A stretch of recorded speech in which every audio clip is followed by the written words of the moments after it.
Coming at you from the land of perpetual anime happiness, this is the AnimeNation News Podcast with John, your host. And I'm bringing you news this week of an anime adaptation of the Orenchi no Furojijo anime. The anime based on the Orenchi no Furojijo manga by Ito Kichi. The original manga series premiered in 2011 and has 4 volumes so far. It's a story about the typical anime-style, manga-style high school boy who lives on his own, except this young boy doesn't quite live on his own for very long because a very handsome merman ends up moving into his bathtub.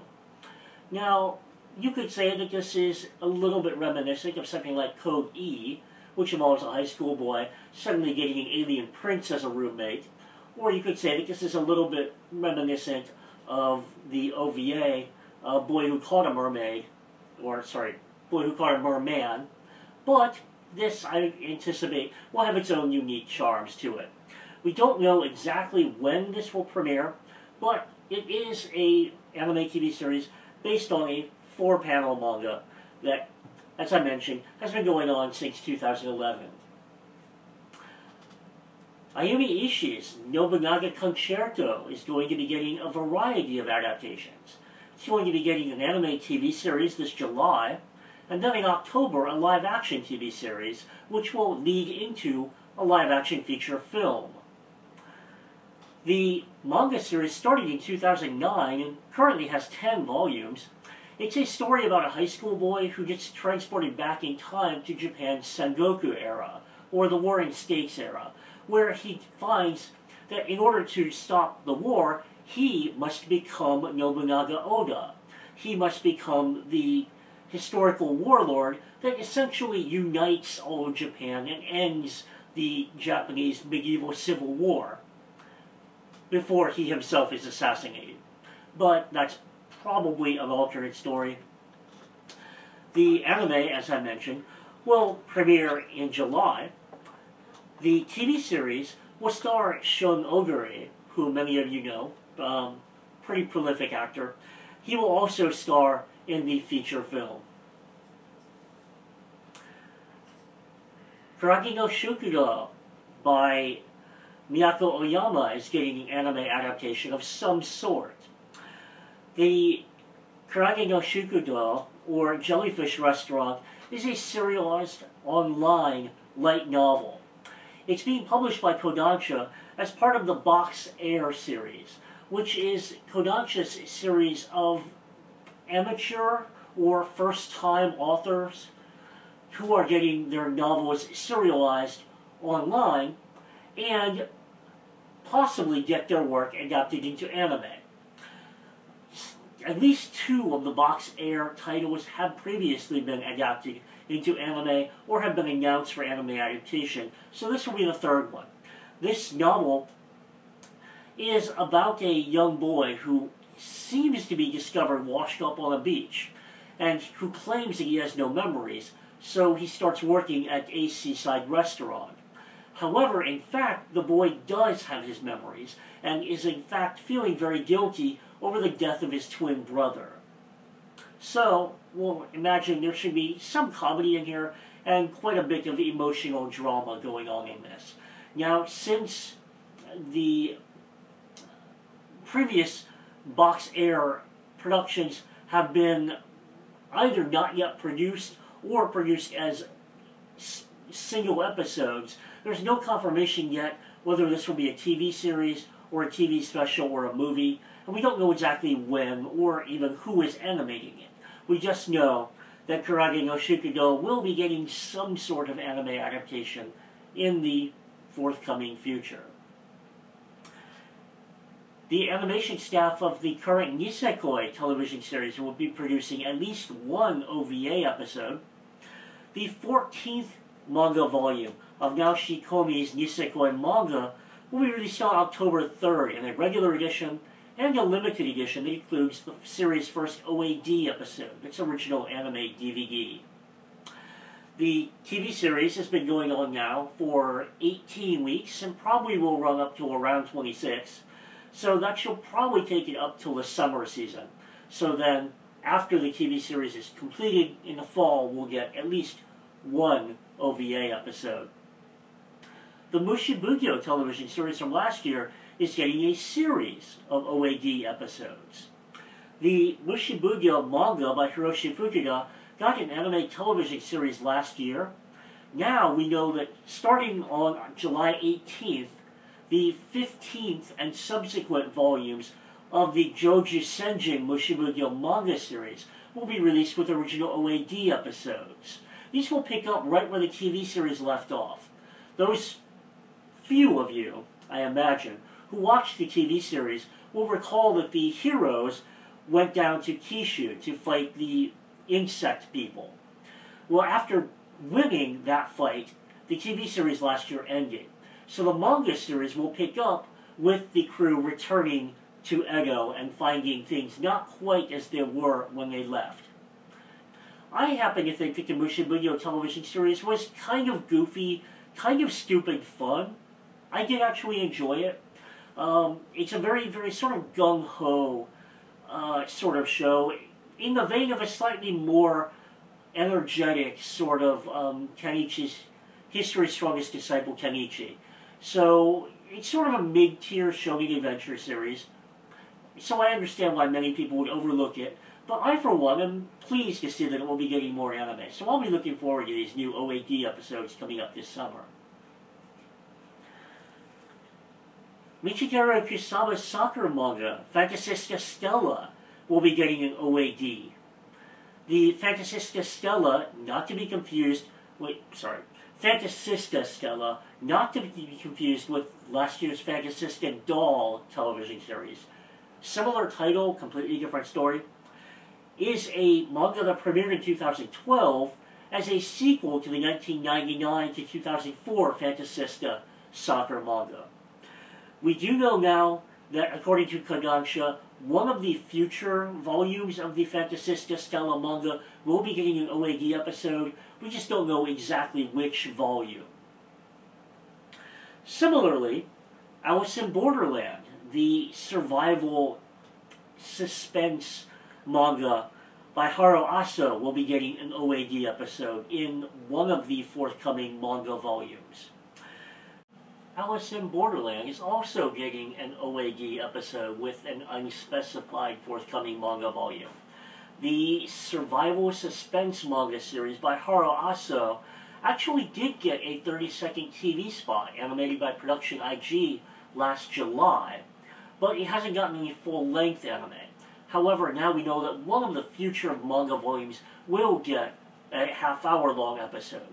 This manga series, in case you're not familiar with it, is a story about high schoolers who get transported to an apocalyptic alternate version of Tokyo, where they must participate in deadly survival games and either survive or die, thus deadly survival games.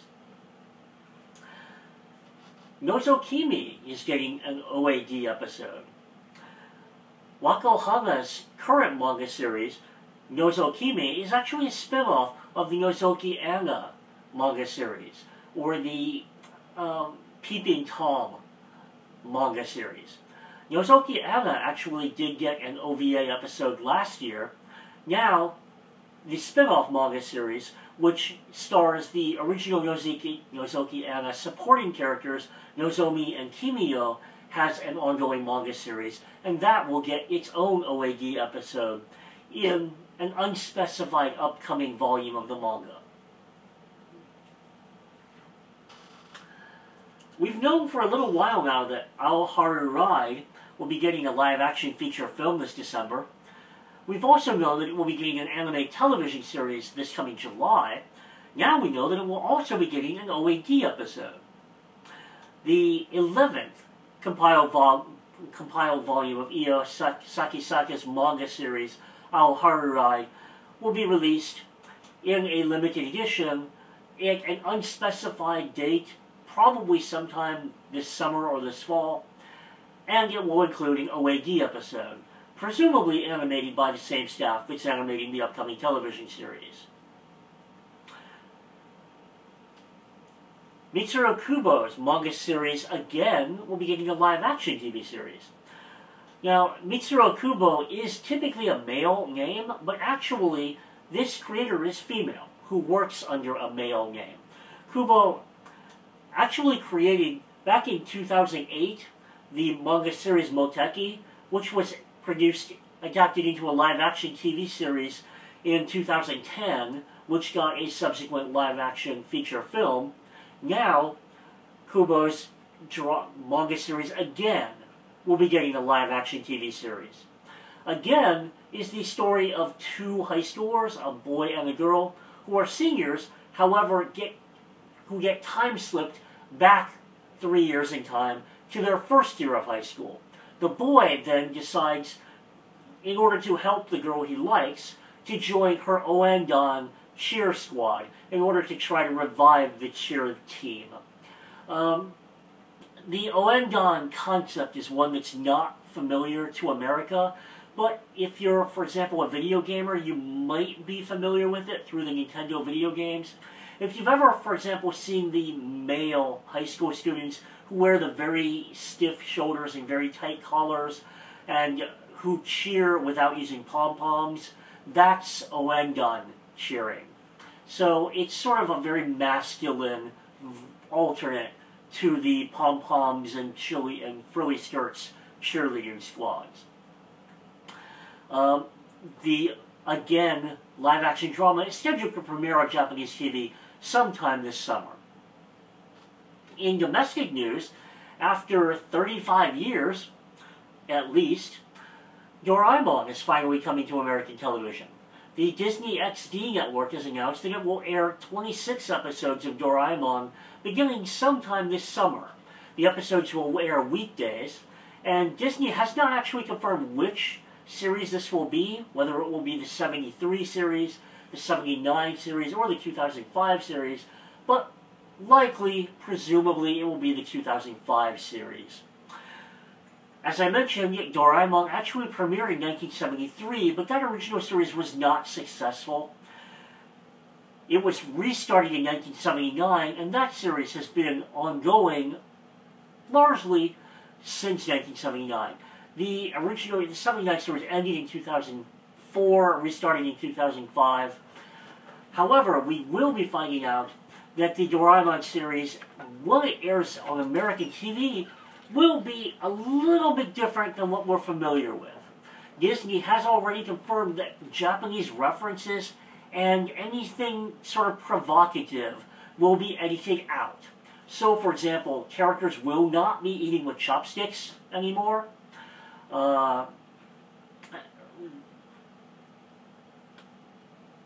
References to communal bathing or references to any nudity will be taken out. So I don't remember what other changes will be made, but this will be an Americanized Doraemon. Character names also will be changed. But at least this will be the first official American release of any sort of Doraemon anime. Doraemon is one of the most recognizable anime characters in the world. He, in terms of recognizability internationally, rivals Mickey Mouse. And America is actually one of the very last major countries in the world to finally get an official broadcast of Doraemon anime. So now, perhaps in a sense, we are finally catching up to the rest of the world. In other domestic releases, Sentai Filmworks this past week released the complete Tatekawa Shisho Bukabantora television series, previously available in DVD format in separate volumes. Now it's available in a complete series on bilingual DVD and now Blu-ray. Funimation released Hagengai Next, the second series of Hagengai, in DVD Blu-ray combo in limited edition and regular edition versions. Sentai Filmworks this past week also released its 4th season of Uncut Dragon Ball Z on Blu-ray this past week. Media Blasters released the 2-episode, or is it 3-episode? Released the Koei no Shigoto OVA miniseries on subtitled DVD this past week. There has been a little bit of controversy about this.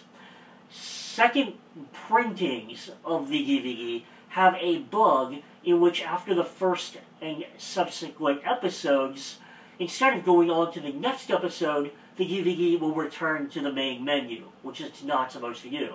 So it does not have a complete play all feature the way it's supposed to. Media Blasters has announced that if you happen to receive one of those discs that does not play all of the episodes in sequence, you can mail the disc back and it will replace it. Semidime, or New Video Group, released the 5th complete season of Yu-Gi-Oh! In a complete season, or if you want to go at this a little bit more progressively, volumes independently, 1, 2, and 3. My opinions, I think I agree with the broad opinion of Taketao Shisho that the show has potential unfulfilled. It has a tremendous cast, has a very interesting concept, however nothing quite hangs together very well. So it's a show that leaves you wondering what could have been if it was simply more cohesive. Haganai, or I Don't Have Very Many Friends, is definitely sort of a like it or don't like it show. It's you could call it a harem show. It does get a little bit hysterical at times, comparable to perhaps a slightly more subdued version of Sento no Hagayome. But if you happen to be a fan of either, for example, Sento no Hagayome or Oreimo, then you're probably the target audience of Haganai. So if you've liked the first season, you'll definitely want to continue the story into the second season. Koige Oshigoto is a story about a high school girl who gets work as a voice actor for pornographic video games. Because she is a soft-spoken and timid girl, she has to really get into the sort of risque mindset of recording pornographic voice dialogue, which leads to a lot of humorous situations and circumstances. Now, there's not a lot of substance to this OVA, but it is quite amusing. If you're a fan of, for example, Rec, the TV series from several years ago about voice recording, then this will also be right up your alley. As I mentioned, not really a tremendous life-altering show, but a pleasantly amusing one. And Yu-Gi-Oh! Well, you probably know who you are if you're a Yu-Gi-Oh! fan. In other thoughts, I have purchased my plane ticket to Tokyo. I will be spending 2 weeks in Tokyo with 2 days travel time on either end. I'll be leaving on June 21st and coming back on July 9th. I'll be staying in the Yotsuba district of Tokyo with a friend who happens to have an apartment over there. Hi, John. And I'm actually looking forward to this trip because I don't have any sort of itinerary whatsoever. I've been thinking about what I want to do, where I want to go, what I want to look for, and I've decided that I really don't have a lot of plans. In past trips, I've gone either on business, in which case I had specific duties to perform, or I've gone specifically looking for particular collectibles or with intentions of going to certain places and doing certain activities. I think this time I really have an entirely open itinerary, and I'm not particularly looking for any specific collectibles. So I'm really looking forward to just relaxing and having a good time being a diehard otaku. So I do expect to spend most of my time in geeky otaku stores and wandering around Nakano Broadway and wandering around Akihabara, for example. But I think this time around I might actually try expanding my search, perhaps finding some of these studios like Toho Studios and some of the other places that I have not looked at previously. I do plan on, to some extent, blogging my trip. I've never actually done that before. I don't actually have a cell phone, and I don't have a Twitter account, but I do plan on getting one, actually both, some sort of portable cellular device, probably an iPad, an iPhone, or an iPod. You see how little I know about these things. An iPod Touch that I'm going to be borrowing. So I plan to try to keep all of you up to date with what's going on with me while I happen to be roaming around geeking out in Tokyo next month. Meanwhile, I'm on summer break, so I've been catching up on a lot of anime, and I'm finding this season interesting in the respect that I'm actually watching more this season than I anticipated, but I'm finding very little really outstanding this season. But lately, I've been particularly catching up on Hitsugi no Chaika and Ryugajo Nanana no Maizoken. For some reason, even though they're not really comparable in structure or concept, I do find these two shows somewhat comparable in tone. So I've been watching both of those. I'm a little bit intrigued by the Nanana's Treasure series because it's developing relatively slowly and it's really keeping viewers on their toes.